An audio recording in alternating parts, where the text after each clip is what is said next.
محمدنواز د ورلڈکپ دوران نشه کړی و، ډرګز استعمال کړیو. کم ډرګز استعمال کړیو آئی سی سی د طرف په محمدنواز څخه بندیز لګي. پاکستان کرکټ بورډ څخه اقدامات چت کړی دي. محمدنواز کیریئر ته خطر شته کنه؟ په دې ویډیو کې په دې ټول ټاپکس باندې ډیټیل سره خبره کوو. 2026 टी20 ورلڈکپ کم چې تیر شو، ګوره د آئی سی سی د رولز مطابق څومره لوبډلې چې په آئی سی سی ورلڈکپ کې شرکت کوي، د آئی سی سی په ایونت کې شرکت کوي، نو په لوبډله کې چې څومره کھلاڑیانی دا غي باقاعده ټیسټ کیږي.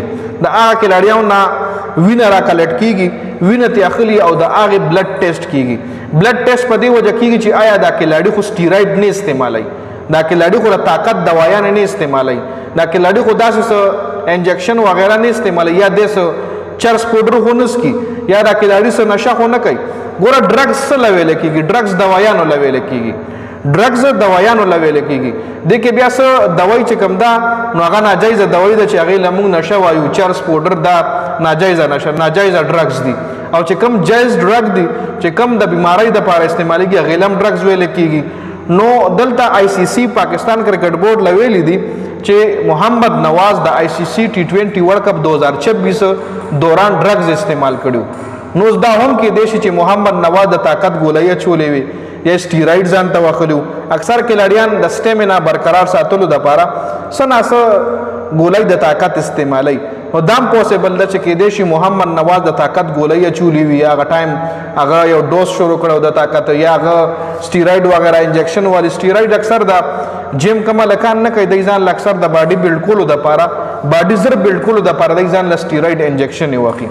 او دا سټیراید چې کوم دي دا خو انسان ته وقتی فائدہ ورکي، خدا ډیر خطرناک شی دی، دا انتهایی خطرناک شی دی. نو دا هم پوسیبل ده، ضرور نه چې محمدنواز یو نشئی سړی دی او د به نشه کړي وي، چرس پیس کلی، پاوډر بخته مکس کلی. پښتونه لګته، نوجوانه لګته، محنتي لګته، پرفارمنس جو هم د پاکستان د پر راغلي دي، دا نه چې لکه زیرو پرفارمنس سره دی.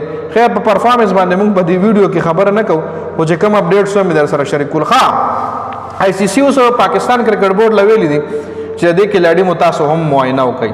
مونږ چې کوم بلډ دنه ایستلو دا غي مطابق د ډرګز استعمال کړی دي او تاسو هم د معاینه وکړي. نو پاکستان کرکټ بورډ هم د محمدنواز نه بلډ سامپل کلیکټ کړی دي او داغه چې کوم ریپورت ته 30 اپریل پورې، یعنی د دې میاشتې 30 تاریخ پورې به دا غي رزلټ راځي. نو پته بلګي چې آیا محمدنواز کم ډرګز استعمالوي. بیا خامخا پی سی بی پاکستان کرکټ بورډ باغنه انویسټیګیشن هم کوي چې ستا بلډ ریپورت ولې پازیټیو راغلی دی، تا کم دوايان استعمالولي، ولې دې استعمالولي، ضرورت درته سو. نو خامخا بیا چې کله اپډیټس راشي بیا به در سره ډیټیل سره شریک کوم. خو فی الحال چې کم اپډیټس وو د هغې حقیقت مې در سره شریک کولو. نو د ویډیو کتلو زیاته مننه. ویډیو مخکې ملګرو له ورسوئ. والسلام.